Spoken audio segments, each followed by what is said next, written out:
খাদিজা রাদিয়াল্লাহু তাআলা আনহাকে রাসূল বলেন, জাম্মিলুনি জাম্মিলুনি, ও খাদিজা তুমি আমারে কম্বল দিয়ে আঁকড়ায়া ধরো, আমি নবী সহ্য করতে পারি না।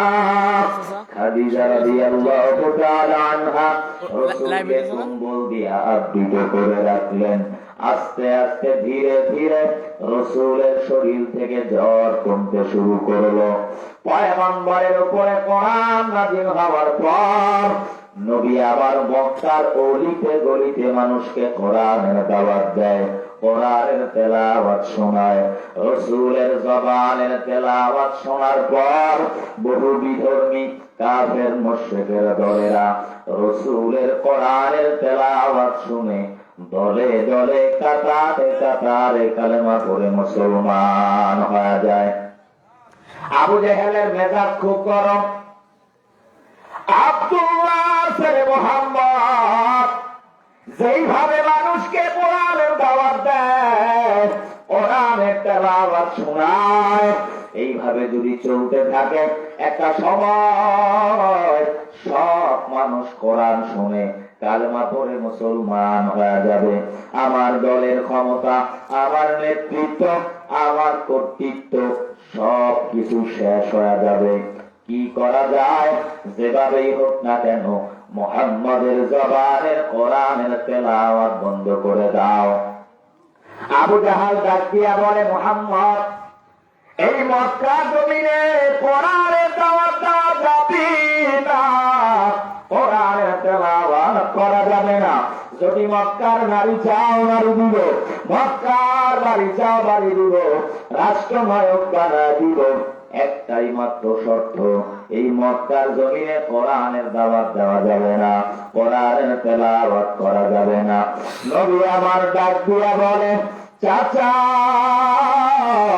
আমার টাকাও লাগবে না, আমার বাড়ি গাড়ি লাগবে না, আমি মুহাম্মদ যদি একবার এই শাহাদাত আঙ্গুল দিয়া ইশারা করে দেই, মদিনার ভিতরে উহুদ পাহাড় একটা সেকেন্ডের ভিতরে স্বর্ণে রূপান্তরিত হয়ে যাবে। কিন্তু আমার স্বর্ণ চাই না, আমার টাকাও চাই না, আমার বাড়িও চাই না। আল্লাহ পাক আমার উপরে কোরআন নাযিল করেছে, আল্লাহ পাক আমারে নবুয়ত দান করেছে। এই মক্কার জমিনে আমি মুহাম্মদ কোরআনের তেলাওয়াত বন্ধ করতে পারবো না, কোরআনের আওয়াজ বন্ধ করা যাবে না। আবু জাহাল ডাক দিয়া বলে, মুহাম্মদ এই মক্কার জমিনে যদি তুমি কোরআনের গান বন্ধ না করো, তাহলে এই মক্কার জমিনে তুমি থাকতে পারবা না। এই মক্কার জমিন থেকে তারা দিব, দেশান্তরিত করে দিব। নবী ডাক দিয়া বলে, চাচা সন্তানকে যদি মা মারে, সন্তান বাবার কাছে যায়, বাবা যদি সন্তানকে আঘাত করে, সন্তান আবার ঘুরে মায়ের কাছে দৌড়ায়। আমি আমার বাবারে দেখতে পারি না, অল্প বয়সে আমি আমার মাকে হারাইলাম। এই মক্কার জমিনে আপন বলতে আপনারা ছাড়া আমার আর কেউ নাই। আপনারাই যদি আমারে ধমক দেন, বলেন আমি মুহাম্মদ কার কাছে যাব, কোন হুমকিতে কাজ হবে না। এই মক্কা জমিনে কোরআনের দাওয়াত বন্ধ করা যাবে না, কোরআনের তেলাওয়াত বন্ধ করা যাবে না। আবু জাহাল দারুন নবুওয়াতার সংসদ ভবনের ভিতরে একটা গোল বৈঠক পরামর্শ করে, এই মক্কার মানুষ যেভাবেই হোক না কেন আব্দুল্লাহ ছেলে মুহাম্মদের জবানের কোরআনের তেলাওয়াত বন্ধ করে দাও। বিশাল বড় একটা কনফারেন্স, একটা সেমিনার, একটা অনুষ্ঠানের ব্যবস্থা করে দিল। মুলক ইয়ামেন থেকে জামাআত নামের একজন জাদুকরকে ভাড়া করে আনা হয়। জামাআত নামের জাদুকর আসার পর আবু জাহাল ডাক দিয়া বলে, মুলক ইয়ামিনের জামাআত, এই যে তাকায় দেখো আব্দুল্লাহ ছেলে মুহাম্মদ কি যেন মন্ত্র আর কবিতা কয়। তার এই কবিতায় পাগল হয়ে মানুষগুলো কোরআনের তেলাওয়াত শুনে দলে দলে কাতারে কাতারে কালেমা পড়ে মুসলমান হয়ে যায়। যত টাকা চাও, যত সম্পদ চাও, সব দেওয়া হবে, একটাই মাত্র শর্ত, তোমার জাদুর দ্বারা এই মুহাম্মদের কবিতা জাদুবিদ্যাকে দমন করে দাও, খতম করে দাও। জামাত বলে এটা কোনো ব্যাপার নাকি, আপনি মুহাম্মদকে ডাক দেন। নবী আমার মুলকে আমিনের জামাতের সামনে হাজির। আল্লাহর পয়গম্বর হাজির হওয়ার পর মুলকে আমিনের জামাত বলে, মুহাম্মদ তুমি নাকি বিশাল বড় একটা জাদুকর, কি তোমার জাদুবিদ্যা দেখাও। জামাত ডাক দিয়া বলে, মুহাম্মদ এই মুলকে আমিনের ভিতরে আমার মতো জাদু করার কেউ নাই। নবী বলেন, আমার কোনো জাদুবিদ্যা নাই, মন্ত্র নাই, তুমি তোমার জাদুবিদ্যা দেখাও। জামাত বলে, মুহাম্মদ আমি বিশাল বড় একটা জাদুকর, অতএব তুমি আগে তোমার জাদুবিদ্যা দেখাও। আল্লাহর পয়গম্বর ওই মজলিসে, ওই অনুষ্ঠানে হাজার হাজার কাফের মুশরিক বেঈমানের সামনে জবান খুলে মধুর সুরে আল্লাহর নাজিল করা কোরআনে হাকিম থেকে তেলাওয়াত শুরু করে দিয়েছে। জোরে বলেন আল্লাহু আকবার। আর-রহমানু আল্লামাল কুরআনা খালাকাল ইনসানা আল্লামাহুল বায়ান।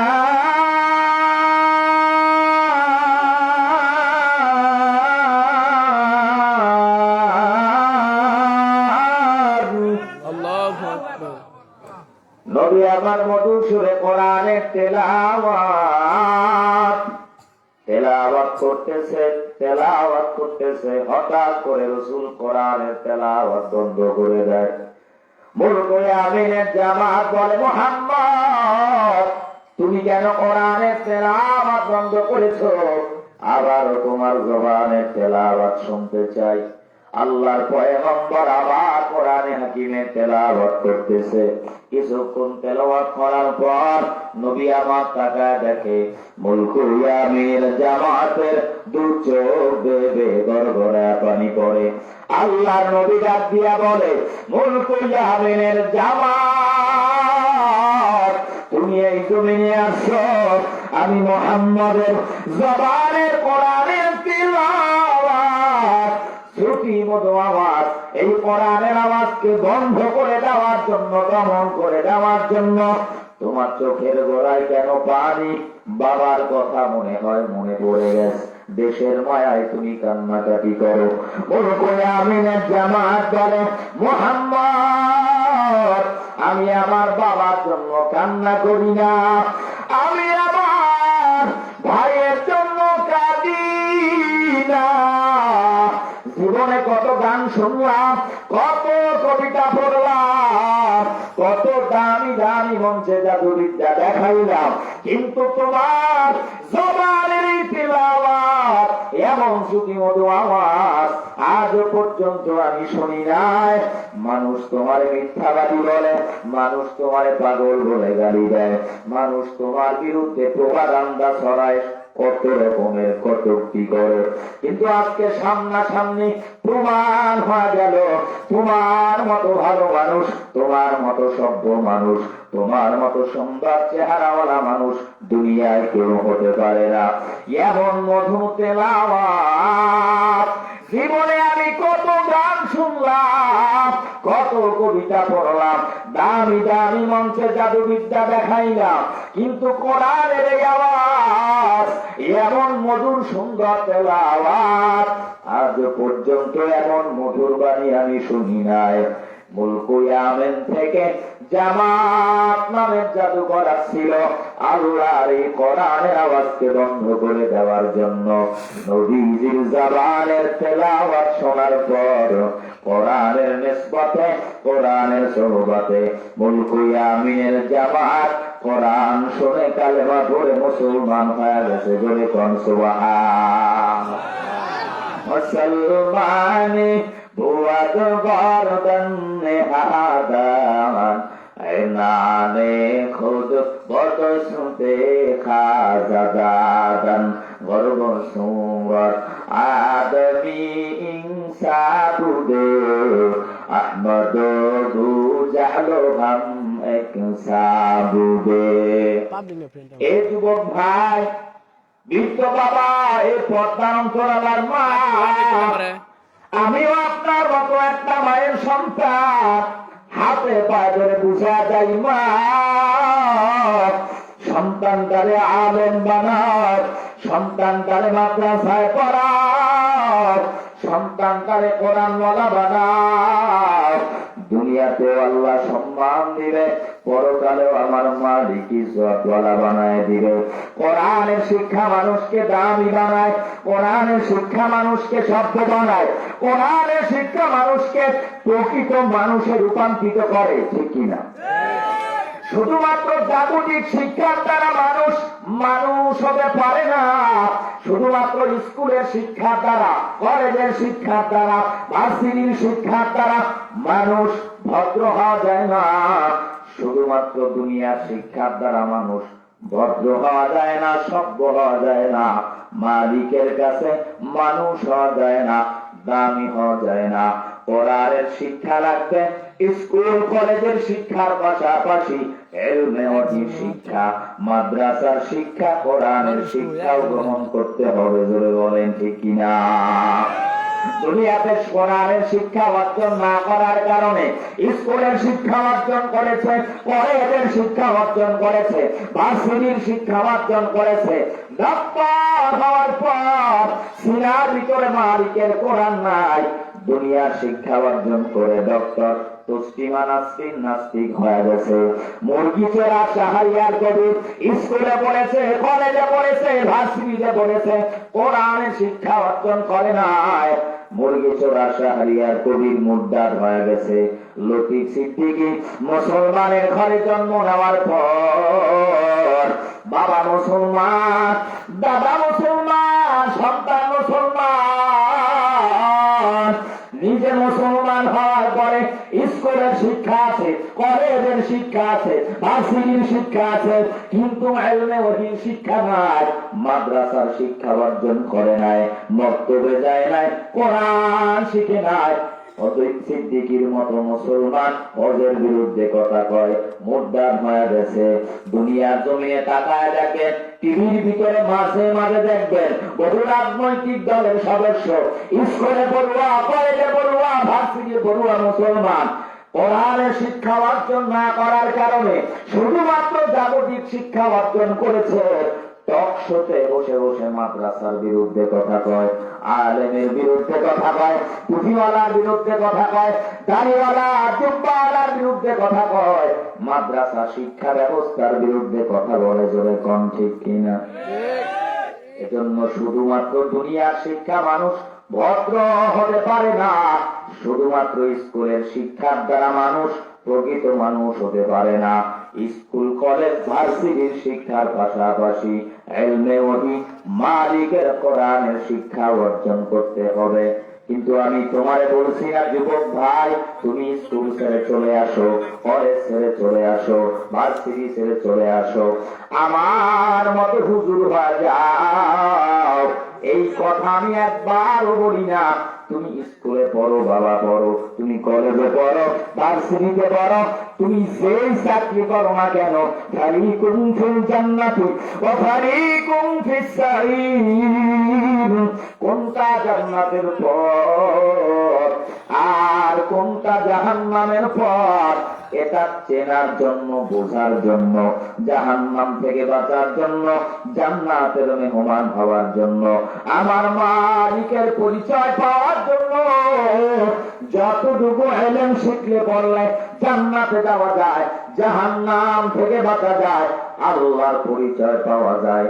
স্কুলে পড়ার পরেও ততটুকু শিক্ষা অর্জন করা লাগবে, কলেজে পড়লেও ততটুকু শিক্ষা অর্জন করা লাগবে, ভার্সিটি পড়ার পরেও ততটুকু শিক্ষা অর্জন করা লাগবে। ছোট্টবেলায় মক্তবে সন্তানদারে পাঠা দেন, কমপক্ষে 3টা বছর আপনার আমার সন্তানদারে নুরানি মাদ্রাসায় পড়ান, হাফিজিয়ায় পড়ান।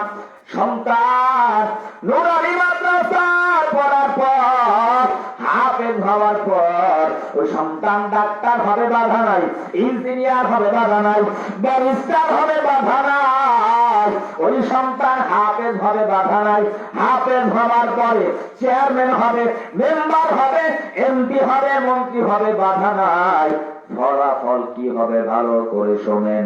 সন্তান মক্তবে যাওয়ার পরে নুরানি মাদ্রাসায় পড়ার পর ওই সন্তানটা হাফেজ হওয়ার পরে, ডাক্তার হওয়ার পরে আল্লাহরে ভুলবে না, ইঞ্জিনিয়ার হওয়ার পরে আল্লাহরে ভুলবে না, প্রফেসর হওয়ার পরে আল্লাহরে ভুলবে না, চেয়ারম্যান হওয়ার পরে মালিককে ভুলবে না, সুদের কারবার করবে না, উষের কারবার করবে না, ইঞ্জিনিয়ার হওয়ার পর রাস্তাঘাটে বিল্ডিং এ রোডের বদলে বাস দিবে না, ব্যারিস্টার হওয়ার পরে ধোঁকাবাজি করে মানুষের কাছ থেকে টাকা আত্মসাৎ করবে না, চেয়ারম্যান হওয়ার পরে ওই কোরআনের হাফিজ, মেম্বার হওয়ার পর এমপি হওয়ার পর সিনার ভিতরে কোরআন থাকার কারণে ধোঁকাবাজি করবে না, চাঁদাবাজি করবে না, দুর্নীতি করবে না, টেন্ডারবাজি করবে না, মানুষের টিনের টাকা, চালের টাকা, গমের টাকা পকেটে আত্মসাৎ করে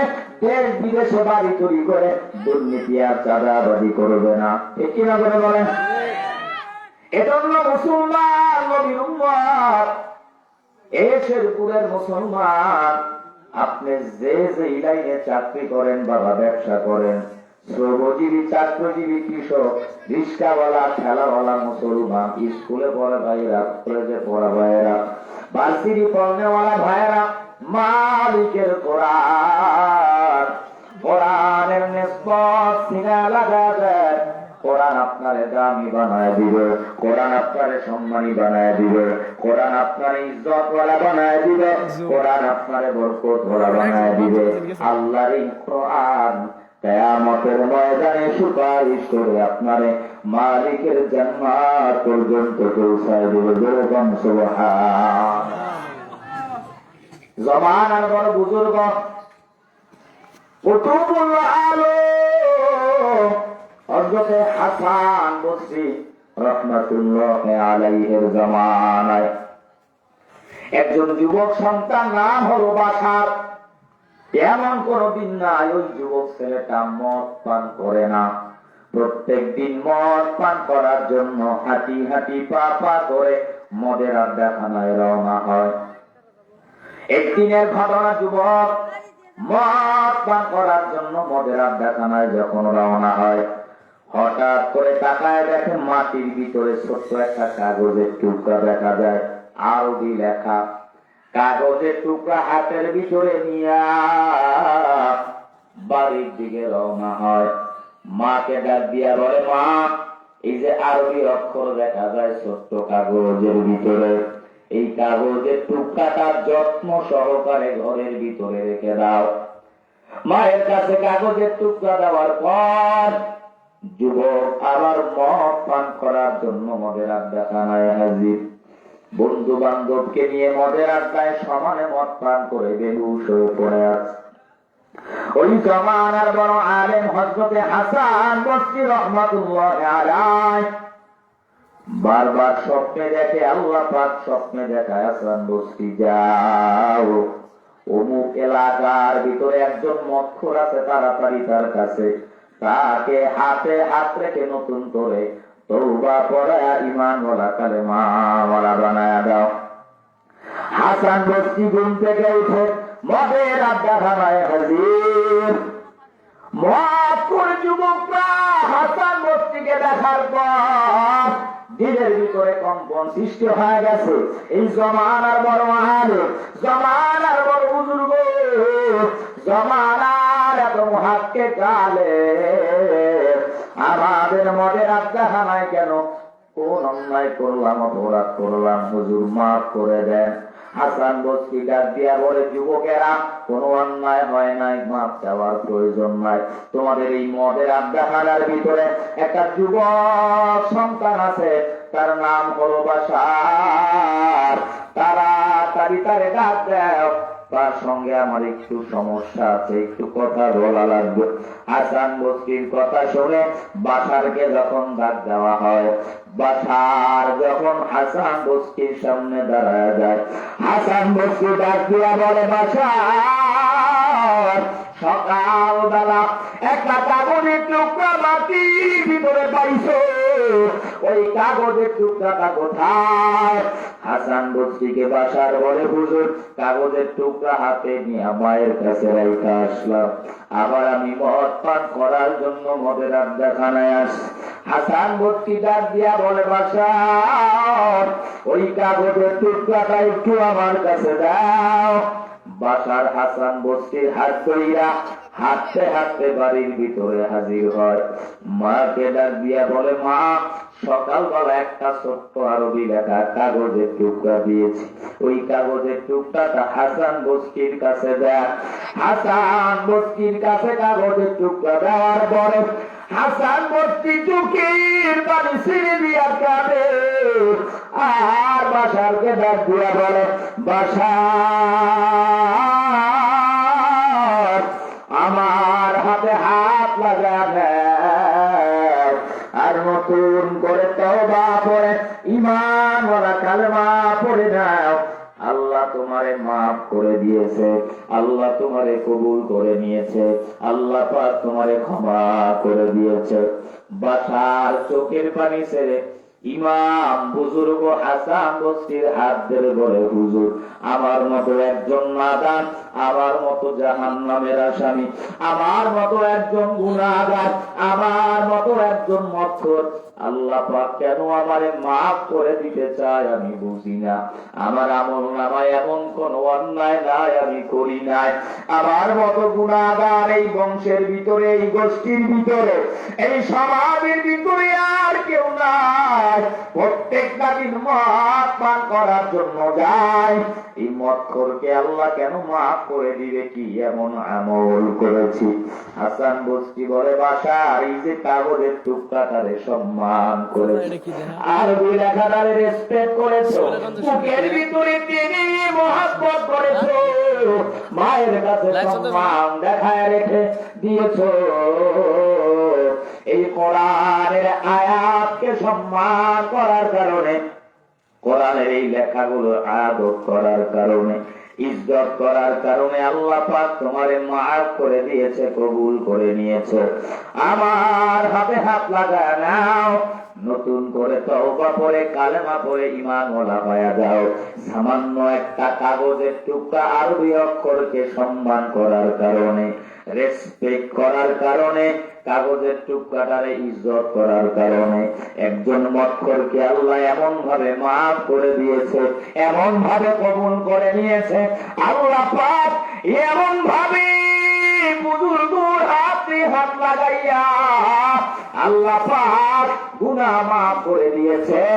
সে ছিল একজন মক্খর, একজন অন্যায় কর্মওয়ালা মানুষ, এমন কোনদিন নাই মদ পান করে না, কিন্তু ওই আরবি লেখা সম্মান দেখাইছি, রেসপেক্ট আর আদর করার কারণে বাশারকে আল্লাহ পাক এমন ভাবে পরিবর্তন করে দিয়েছে।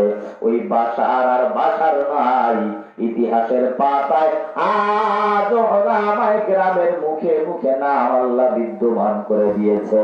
একজন মক্খরকে কোরআনের বরকতে বাশার থেকে আল্লাহ বিশরে হাফি রহমাতুল্লাহ আলাইহি বানায় দিয়েছে। বলেন সুবহানাল্লাহ। আর গরিব ने तो तू तैयार हो, जो न मांगे उससे तू बेजार हो। अल्लाह अल्लाह क्या मुबारक नाम है, अल्लाह अल्लाह आशिकू का काम है।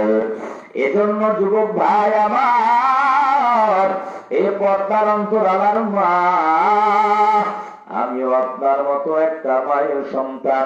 যদিও আপনি নবী হতে পারেন না, যদিও আপনি ওলি হতে পারেন না, আল্লাহ পাক আপনার মতো মায়ের গর্ভ থেকে থেকে মুসা পয়গম্বর দুনিয়ায় পাঠায় দিয়েছে, আপনার মতো মায়ের গর্ভ থেকে ঈসা পয়গম্বর আছে, আপনার মতো মায়ের গর্ভ থেকে নূহ পয়গম্বর, আপনার মতো মায়ের গর্ভ থেকে ইসমাঈল ইব্রাহিম পয়গম্বর আল্লাহ দুনিয়ায় পাঠায় দিয়েছে। যদিও আপনারা ওলি হতে পারেন নাই, আপনার মতো মায়ের গর্ভ থেকে আল্লাহ পাক আনোয়ার শাহ কাশ্মীর রহমাতুল্লাহ আলাইহি, উজানির কা ইব্রাহিম রহমাতুল্লাহ আলাইহি, রশিদ আহমদ গাঙ্গুহি রহমাতুল্লাহ আলাইহি, চরমনার সৈয়দ ফজলুল করিম রহমাতুল্লাহ আলাইহি, শাহজালাল রহমাতুল্লাহ আলাইহি, শাহপরান শাহ মাকতুম, খাজা মঈনুদ্দিন চিশতি রহমাতুল্লাহ আলাইহি, আল্লামা দেলাওয়ার হোসেন সাইদি রহমাতুল্লাহ আলাইহি, শামসুল হক ফরিদপুর রহমাতুল্লাহ আলাইহি, আল্লামা আজিজুল হক রহমাতুল্লাহ আলাইহি, শাহ আহমদ শফি রহমাতুল্লাহ আলাইহি, জুনায়েদ বাবুনগরের মতো সন্তান আল্লাহ আপনাদের মতো মায়ের গর্ভ থেকে দুনিয়ায় পাঠিয়ে দিয়েছে। যদিও আপনারা হাফেজ হতে পারেন না, আপনার মতো মায়ের গর্ভ থেকে বিশ্বজয়ী হাফেজ সালে আহমদ তাকিম দুনিয়ায় আসছে, আপনার মতো মায়ের গর্ভ থেকে হাফেজ নাজমুস সাকিব দুনিয়ায় আসলো, আপনার মতো মায়ের গর্ভ থেকে তরিকুল ইসলাম বিশ্বজয়ী হাফিজ দুনিয়ায় আসে, আপনার মতো মায়ের গর্ভ থেকে কারি আবু রায়হানের মতো সন্তান হাফেজে কোরআন দুনিয়ার জমিনে আসছে। নবী যদিও হতে পারেন নাই, নবীর মা হয়েছে। যদিও আপনি অলি হতে পারেন নাই, আল্লাহ পাক আপনারে আমারে আপনারই অলির মা বানাইছে। হাতে পায়ে ধরে বুঝা যায় মা সন্তানটারে মাদ্রাসায় পড়ার, সন্তানটারে হাফেজ বানার, সন্তানটারে আলেম বানার। দুনিয়াটা কিছুই না, হেলায় খেলায় দুনিয়া শেষ হয়ে যাবে। কিয়ামতের ময়দানে আল্লাহ পাক ডাক দিয়া বলবে, ও আমার কোরআনের হাফেজেরা কোথায়? আল্লাহর কোরআনের হাফেজেরা হাজির হয়ে যাবে। আল্লাহ পাক ডাক দিয়া বলবে, ও আমার কোরআনের হাফেজ, আজ কিয়ামতের মাঠে কোরআন থেকে তেলাওয়াত শুরু করে দাও। এক আয়াত তেলাওয়াত করবে, জান্নাতের একটা সিঁড়ি অতিক্রম করবে। দুই আয়াত তেলাওয়াত করবে, দুইটা সিঁড়ি অতিক্রম করবে।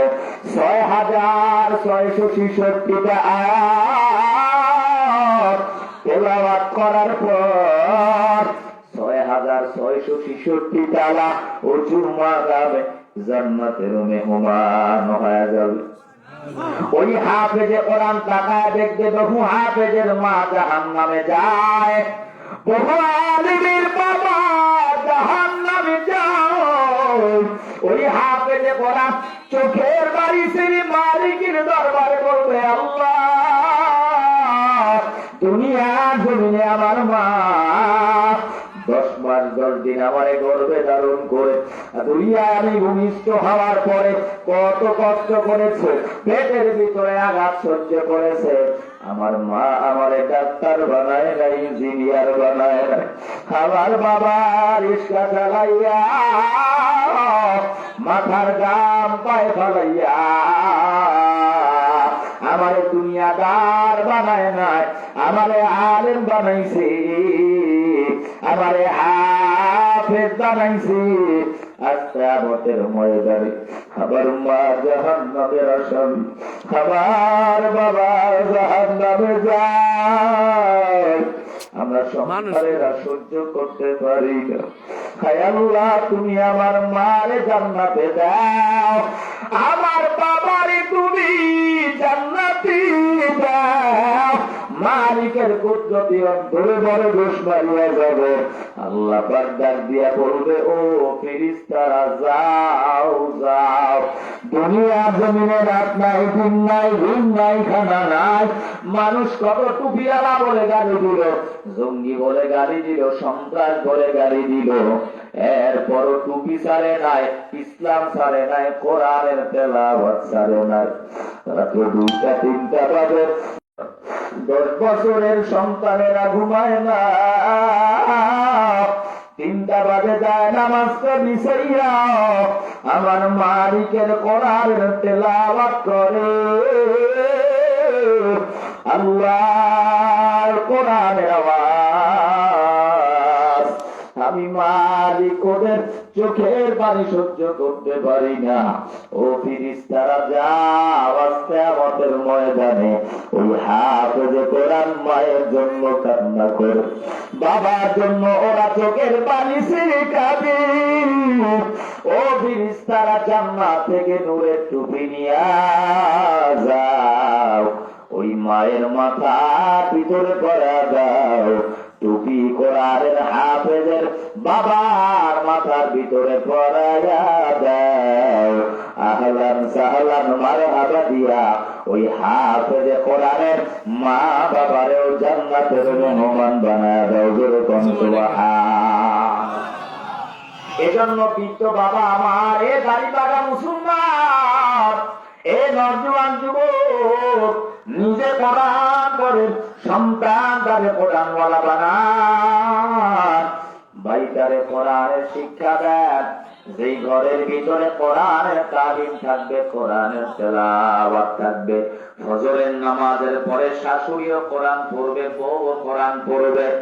আগেরকার জমানায় 70 বছরের মুরব্বীদের মুখে শুনেছি, 80 বছরের মুরব্বীরা বলতো ফজরের পরে গুনগুন গুনগুন সুরে বারন্দের জবানে সূরা ইয়াসিনের তেলাওয়াত আসতো আর রহমানের তেলাওয়াতের আওয়াজ।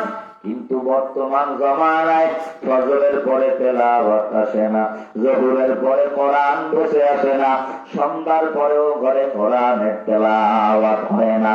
শাশুড়ি বউকে মানে না, বউ শাশুড়িকে মানে না, মা সন্তানকে সম্মান করে না, সন্তান মাকে ইজ্জত করে না, স্বামী স্ত্রীকে মানে না, স্ত্রী স্বামীকে মানে না। কারণ শাশুড়িও কোরআন পড়তে পারে না, বউও কোরআন পড়তে পারে না, স্বামীও কোরআন পড়তে পারে না, স্ত্রীও কোরআন পড়তে পারে না। আল্লাহর শপথ, যেই ঘরে ফজরের পরে শাশুড়িও কোরআন পড়বে, বউও কোরআনের তেলাওয়াত করবে, স্বামীও কোরআনের তেলাওয়াত করবে, বিবিও কোরআনের তেলাওয়াত, রাত্র বেলায় কোরআনের আওয়াজ, ওয়াকিয়ার তেলাওয়াত যখন শুরু হয়ে যাবে, সূরা রহমানের তেলাওয়াত শুরু হয়ে যাবে, ওই শাশুড়ি আর বউয়ের ভিতরে কিয়ামত পর্যন্ত ঝগড়া লাগবে না, বিবাদ হবে না, মারামারি কাটাকাটি মনোমালিন্য হবে না। স্বামী স্ত্রীর ভিতরে আল্লাহ মহব্বত দিবে, স্ত্রী স্বামীর ভিতরে মহব্বত পয়দা করে দিবে, শাশুড়ি বউকে ইজ্জত দিবে, বউ শাশুড়ি ওকে সম্মানের সাথে মহব্বত করবে। এজন্য মা বোনেরা নিজে কোরআন পড়ি, সন্তানদারি কোরআন বানান, ঘরের ভিতরে কোরআনের তালিম চালু করে দেন, সন্তানদারে হাফেজ বানান, সন্তানটারে আলেম বানান। আমি আপনাদেরকে মুহাব্বতের সাথে বিনয়ের সাথে হাতে পায়ে ধরে বুঝায়া যাই, যুবক ভাই সহি শুদ্ধভাবে কোরআনটা পড়ার চেষ্টা করেন, মাদ্রাসার সাথে সম্পর্ক করেন, আলেমদের সাথে মুহাব্বত লাগায়া দেন। দুনিয়াটা কিছুই না। কত যুবক 20 বছরে মারা যায়, কত যুবক 25 বছরে মারা যায়। যারা মনে করছে হুজুর বুড়া হয়ে মরব, মসজিদ থেকে আর বের হব না, এখন মাত্র 20 বছর 25 বছরের হায়াত, হুজুর তসবিহ নিয়ে মসজিদের কোনায় জিকির করবো, আর বের হব না। এ যুবক ভাই আমার, এ সোনামণিরা বাবারা, মৃত্যুর গ্যারান্টি কার্ড তোমার হাতেও নাই, আমার হাতেও নাই। একটু ফেসবুক খুলে দেখো, পেপার পত্রিকার খবর নাও, প্রত্যেকটা দিন যুবক দুনিয়ার থেকে বিদায় হয়ে চলে যায়। কেউ 20 বছরে মরণ হয়, কারো 25 বছরে মরণ হয়, বাসের তলে কার মরণ হয়, হুন্ডার তলে মরণ হয়, ট্রাকের নিচে কারো মরণ হয়। কত যুবক হুন্ডার তলে পড়ে মারা যায়, কত যুবক গাড়ির তলে পড়ে মারা যায়। রাত্রে ঘুমাইছে, সকালবেলা ঘুম থেকে উঠতে পারে না। ঘুমের ঘরে কত যুবকের মরণ। এ যুবক ভাই, দুনিয়াটা কিছুই না, হেলায় খেলায় দুনিয়া শেষ হয়ে যাবে। তোমার কবরে তুমি যাবা, আমার কবরে আমি যাব। তোমার হিসাব তুমি দিবা, আমার হিসাব আমি দিব। এই মজলিসের চতুর্দিকে আল্লাহ রহমতের ফেরেশতারা ক্যামেরা নিয়ে দাঁড়িয়ে আছে। জীবনে অনেক অন্যায় করলাম, অনেক পাপ করলাম, একটু চোখ দুইটা বন্ধ করে ফিকির করে মোরাবা করে দেখো, মোরাকাবার খবর নেও। প্রত্যেকটা ঘন্টায় ঘন্টায় আমার আমল নামায় গুনাহ লেখা হয়, প্রত্যেকটা মিনিটে মিনিটে আমল নামায় গুনাহ লেখা হয়, প্রত্যেকটা সেকেন্ডে সেকেন্ডে আমল নামায় গুনাহ গুনাহ আর গুনাহ। ও যুবক ভাই, গুনার কারণে আমার হাত না পাক, গুনার কারণে আবার পাও না পাক, গুনার কারণে আবার চক্ষুটা না পাক, গুনার কারণে আমার জবানটা না পাক। এখন যদি আজরাইল হাজির হয়, এরে বাবা জাহান্নাম ছাড়া উপায় নাই। এজন্য ইজ্জত দেওয়ার মালিক আল্লাহ, সম্মান দেওয়ার মালিক আল্লাহ। আজকে এই মাহফিল থেকে ওয়াদা করো, মালিক জীবনে অনেক অন্যায় করেছি, অনেক পাপ করেছি, আর নামাজ ছাড়বো না, দাড়ি কাটবো না, মা বাবার খেদমত ছাড়বো না, আলেমের বিরুদ্ধে ফেসবুকে অনলাইনে অফলাইনে লেখালেখি করবো না। দুনিয়ার উলামায়ে কেরাম যারা আছে, আলেমদের সাথে মহব্বত রাখার চেষ্টা করব। আমার চাকরি থাকা চলে যাক, আমার মা বেজার হয় হোক, বাবা বেজার হয় হোক, নেতা বেজার হয় হোক, আল্লাহরে বেজার করা যাবে না, রসুলকে বেজার করা যাবে না। নামাজ ছাড়বো না, দাড়ি কাটবো না, মা বাবার খেদমত ছাড়বো না। খাঁটি আল্লাহওয়ালা বুজুর্গ একজন পীর মাশায়েখ আলেমদের সোহবতে গিয়ে ঈমান আমল পরিশুদ্ধ করব। মাদ্রাসার বিরুদ্ধে কথা বলবো না। আল্লাহ রহমতের ফেরেশতারা চতুর্দিকে ক্যামেরা নিয়ে দাঁড়ায়। নামাজ ছাড়বো না, দাড়ি কাটবো না, মা বাবার খেদমত ছাড়বো না, আলেমদের সাথে মাদ্রাসার সাথে সম্পর্ক রাখার চেষ্টা করব। আল্লাহর জন্য অন্তরটা যদি দিলের ভিতরে মহাব্বত পয়দা হয়, কোরআনের জন্য মায়া হয়, আমার নবীর জন্য দিলটা যদি কাঁদে, যদি অন্তরটা বড় খাঁটি হয়, মুনাফিকি যদি না হয়, রহমতের ফেরেশতারা ক্যামেরা নিয়ে দাঁড়িয়ে আছে। রাত্র গভীর আল্লাহ রহমতের দয়ার দরওয়াজা আল্লাহ খুলে দিয়েছে। খাঁটি নিয়াইতে মহাব্বতে দুটি হাত আমার আল্লাহরে দেখা দেয়। নারায়ে তাকবীর, দুই হাত জীবনে লিল্লাহি তাকবীর, একটু মহাব্বতের চোখ দুইটা বন্ধ করে দেয়। মহাব্বতের চোখ দুইটা বন্ধ করে মুরাকাবা নিয়ে আসে। এই বাবা, এই যুবক ভাই, একটু ফিকির করে দেখে, আমি কবরের ভিতরে শুয়ে আছি, মসজিদের পালকি আমার বাড়ির দরওয়াজা। চোখ দুইটা বন্ধ করে কবরের বাসিন্দা নিজে মনে করে, কিন্তু মহাব্বতের সাথে উঁচু আওয়াজে আমার মালিককে জোরে একটা ডাক দেন, আল্লাহ। ডানে বামে সামনে পিছনে চোখ বন্ধ করে মায়া লাগাইয়া মালিককে ডাক দেন, আল্লাহ। একটু মহাব্বতের নজরে ডাক দেন, আল্লাহ। একটু মায়া লাগায় আমার মাওলারে ডাক দেন, আল্লাহ। হায় আল্লাহ, আপনি কুদরতি নজর দিয়া তাকা দেখে হে রসুল কোনের মুসলমান হাত উত্তোলন করেছে, সকলের হাতগুলো কবুল করে নেন। যুবক বৃদ্ধ দাড়িওয়ালা সুন্নাতের জিন্দেগি দেন। আয় আল্লাহ, কোরআন বোঝার মানা তৌফিক দেন, মাদ্রাসার সাথে সম্পর্ক রাখার তৌফিক দেন, মা বাবার খেদমত ওয়ালা সন্তান বানায়া দেন। আয় আল্লাহ, উলামায়ে কেরামের নিসবত ওয়ালা বানায়া দেন। এই ওয়াদার উপরে মৃত্যুর আগ পর্যন্ত ইস্তেকামাত থাকার তৌফিক দান করেন, বলেন আমিন। প্রিয় ভাইয়েরা আমার, অনেক রাত্র হয়ে গিয়েছে, আপনারা ধৈর্য সহকারে বসে আছেন, অনেক লম্বা সময় আলোচনা হয়েছে। আলোচনার ভুল ত্রুটি আল্লাহর কাছে ক্ষমা চাই, আপনাদের কাছে দোয়া চাই। আবার যদি কখনো কোথাও দেখা হয় আলোচনা হবে। ভালো থাকবেন, সুস্থ থাকবেন। যারা বাহিরে দাঁড়িয়ে আছেন সকলে ভিতরে আসেন, আমরা এখনই দোয়া করবো ইনশাআল্লাহ।